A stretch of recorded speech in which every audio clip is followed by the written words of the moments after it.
اگر تم نے اپنے گھر کی عورتوں کو پردے میں نہیں رکھا تو اللہ کے رسول فرماتے جنت کے دروازے پہ لکھا ہے کہ جنت دیوس کے لیے حرام کر دی گئی ہے. جنت دیوس کے لیے حرام کر دی گئی، جنت پہ لکھا ہے. پوچھا گیا دیوس کون ہے؟ تو آقا فرماتے ہیں جس گھر کی عورتیں بے پردہ گھومتی ہے اور پردوں کے سامنے بے نقاب آتی ہے، اس گھر کے مرد منع نہیں کرتے، وہ دیوس ہے. دیوس ان پہ جنت کی خوشبو بھی حرام ہے اور نہ ان کی نمازیں قبول ہے نہ ان کی دعائیں قبول ہے. پردہ ظلم نہیں ہے، پردہ فضیلت کی چیز ہے. اس لیے اپنی بہنوں سے کہتا ہوں حضور کے دل کو تکلیف نہیں پہنچانا. حضرت سمیہ سے ابو جہل نے تجھے ڈر نہیں لگتا؟ چھوڑ دے محمد عربی کو. انہوں نے فرمایا سب کو چھوڑ دوں گی، دنیا چھوڑ دوں گی، دامن مصطفیٰ نہیں چھوڑ. تو کافر دیکھ تیرے ساتھ کیا سلوک کرتا ہوں. اس ظالم نے بہت مارا حضرت سمیہ کو اور اونٹوں کے پیر سے حضرت سمیہ کا ایک پیر باندھا اور دوسرے اونٹ سے حضرت سمیہ کا دوسرا پیر باندھا. عورت تھی، عورت ہوتی ہے، نازک ہوتی ہے اور اسکنہ پہ نازک ہے.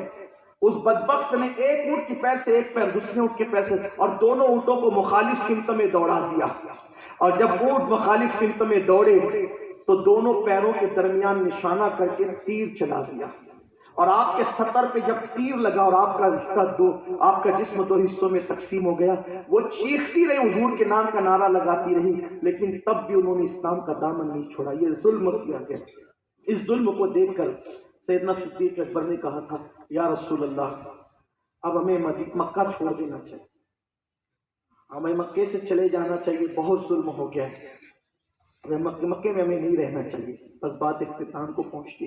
بہت باتیں لے کر کے آئے تھے کہ کچھ عرض کریں گے صدیق اکبر پر، لیکن بہرحال جب تک لوگ ذوق سے سنے اور محفل ذوق پر ختم ہو جائے وہی محفل کامیاب ہے. تو بعد میں مکمل کر رہا ہوں، اسی پر آپ توجہ کریں. صدیق اکبر نے کہا حضور ہمیں مکہ چھوڑ دینا چاہیے، اب مکے میں نہیں رہنا ہے. آقا نے کہا ابو بکر ابھی وہ وقت نہیں آیا، جب وہ وقت آئے گا تو ہم مکہ چھوڑ دیں گے اور ہم چلے جائیں گے مکہ چھوڑ کر. اور پھر فرمایا لیکن ابو بکر ایک بات کہوں، جب میں مکے سے جا رہا ہوں گا تو میرے اللہ نے مجھ سے کہا کہ تم جس کو ساتھ لے کر جاؤ گے وہ کوئی اور نہیں ہوگا، وہ ابو بکر ہوگا. ابو بکر تم میرے ساتھ جاؤ، میں جب جاؤں گا تو تمہیں ساتھ لے کر جاؤں. آئی گئی بات ہوگی. کتنے رازدار تھے صدیق اکبر، بہت رازدار. جو باتیں کسی کو نہیں پتہ ہوگی تو وہ صدیق اکبر کو پتہ ہوگی. رازدار نبوت تھے، بڑے راز کی باتیں ان سے ہوتی. اور حضور علیہ السلام ان سے بہت محبت بھی کرتے تھے، بلکہ سرکار کا فرمان ہے کہ میری امت پر واجب ہے، ضروری ہے کہ وہ میرے ابو بکر سے محبت کرے، میرے ابو بکر سے محبت کرے، میری امت پہ اور اس کے احسان کا شکریہ ادا کرتے رہے. یہ ہم کوئی بڑا کام، بہت بڑا احسان نہیں کر رہے کسی پر، یہ تو ہم اپنی غلامی کا ہدیہ پیش کر رہے ہیں. جس نے سب لٹایا دین پر، اس کے لیے محفل سجا کر کے ان کا تذکرہ کر کے لوگوں کو بتا رہے کہ صدیق اکبر کی قربانی کیا.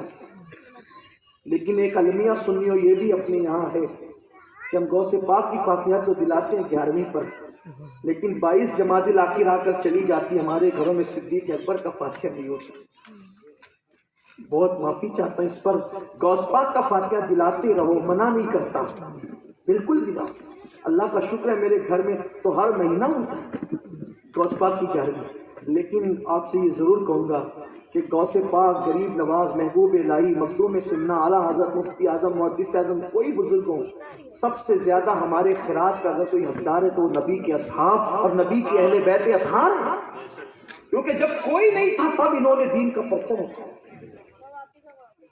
اس لیے اگر اولیاء کی پیران اعظام کی فاتحہ دلاتے وہ دلاتے رہیں گے، میں منع نہیں کر رہا ہوں، لیکن اول درجے پہ حقدار یہ لوگ ہیں جنہوں نے پہلے اسلام کی خاطر قربانیاں پیش کی.